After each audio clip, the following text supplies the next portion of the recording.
जिला की बेटी बनी एपीओ 13वीं रैंक लाकर जिला का बढ़ाया मान, सेल्फ स्टडी को बनाया। आधार बिहार के मुजफ्फरपुर शहर की रहने वाली बेटी उजमा फातिमा ने बीपीएससी की एपीओ की परीक्षा में रैंक 13 लाकर जिला का बढ़ाया मान। पिता की मौत के बाद भी नहीं टूटी, सपनों को पूरा करने की जिद ने किया। पूरा परिवार में हर्ष और खुशी का माहौल बना। खूब बंटी मिठाई और माँ ने कहा, पिता के सपने को साकार करने में बेटी आई आगे। यही नहीं, बल्कि यह अपने सेल्फ स्टडी को बनाया। इसका लक्ष्य का बड़ा आधार मुस्लिम क्या हिंदू समाज भी मना रहे। खुशी बिहार के मुजफ्फरपुर शहर की रहने वाली बेटी बिहार लोक सेवा आयोग द्वारा आयोजित प्रतियोगिता परीक्षा में सफलता को प्राप्त कर अपने घर परिवार के साथ साथ शहर का नाम रोशन की है, जिसके बाद पूरे परिवार में खुशी मनाई जा रही है। बता दें कि मुजफ्फरपुर शहर के 3 कोठिया मोहल्ला निवासी मो सुलेमान अख्तर, जो कि पेशे से शिक्षक थे, उनकी पुत्री उजमा फातिमा ने बिहार लोक सेवा आयोग की परीक्षा में अब यह बड़ी सफलता हासिल है और रैंक 13 को लाकर जिला का मान बढ़ाया है। आपको बता दें कि उजमा फातिमा का चयन बीपीएससी लोक अभियोजन अधिकारी के पद पर हुआ है। घोषित परिणाम के अनुसार 13 रैंक हासिल करने वाली उजमा का चयन इस पद पर कर लिया गया है।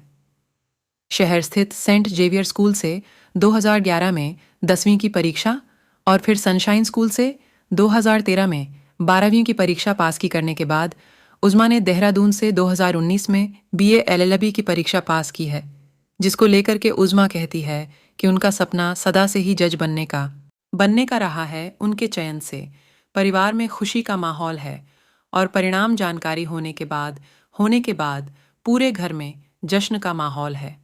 बता दें कि जुलाई 2023 में उजमा के पिता मो सुलेमान अख्तर का निधन हो गया था। इसके बाद वह डिप्रेशन में चली गई थी, पर उसने इसका असर अपनी तैयारियों पर नहीं पड़ने दिया। उजमा की मां रूबी निशार का कहना है कि उन्हें शुरू से ही विश्वास था कि उनकी बेटी एक न एक दिन उच्च पद हासिल करेगी। कितनी खुशी है? खुशी तो बहुत ज़्यादा है क्योंकि काफ़ी लंबे समय से इसके लिए तैयारी कर रहे थे और इंतज़ार कर रहे थे। फाइनली हो जाने के बाद खुशी तो बहुत ज़्यादा है। कब से प्रिपरेशन कर? मेरी प्रिपरेशन 2020 से चल रही थी। कौन सा अटेम्प्ट? ये मेरा पहला अटेम्प्ट था। क्या रैंक आया? 13 रैंक आया। 3 साल का प्रोसेस है। जी, 3 साल से चल क्या रहा कारण? है। क्योंकि वो प्रोसेस ही डिले चल रहा था, कुछ केसेस वेसेस हो गया था इस वजह से। कितना मोटिवेट?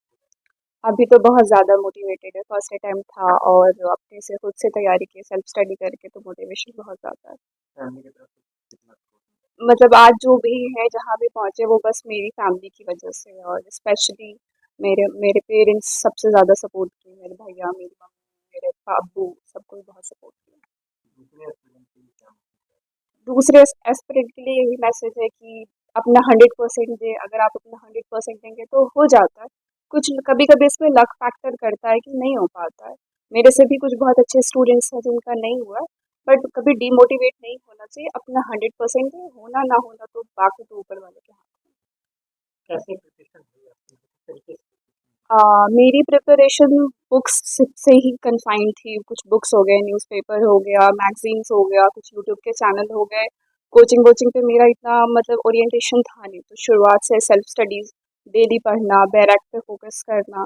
मेरे साथ था कि लॉ के ज़्यादातर बच्चे करते हैं कि वो जीएस पे ज़्यादा फ़ोकस नहीं करते और इस वजह से उनको सिलेक्शन में प्रॉब्लम होती है। बट मेरा था कि मेरे भैया भी इसी फील्ड से थे, तो मेरा जीएस अच्छा था, तो मेरे लिए ये बहुत बड़ा लक फैक्टर रहा कि फर्स्ट अटेम्प्ट में with the help of GS I got a very good rank. आगे के लिए क्या है? मेरा आगे का एम हायर जुडिशरी का है, हायर जुडिशल सर्विसेज में जाना एलएलबी कहाँ से? है। मेरा एलएलबी लॉ कॉलेज देहरादून से हुआ है। पापा के जाने के बाद तैयारी कैसे करा? हाँ, क्योंकि मेरे अब्बू के जाने के जस्ट बाद ही इंटरव्यू का डेट आया था, तो उस time I am not that much mentally prepared. मेरी बहुत मुश्किल हुई इंटरव्यू की तैयारी करने में, बट फिर भी उनकी दुआ थी कि आज यहाँ तक आ पाए। बहुत बहुत उनका ही ड्रीम, उनका ही ख्वाब जो था वो यहाँ तक लेके आया, वरना इतना दूर सफ़र तय करना मुश्किल होता है हमारे जैसे मतलब बैकग्राउंड वुमेन बैकग्राउंड के लिए। तो ये सिर्फ मेरे अब्बू की वजह से।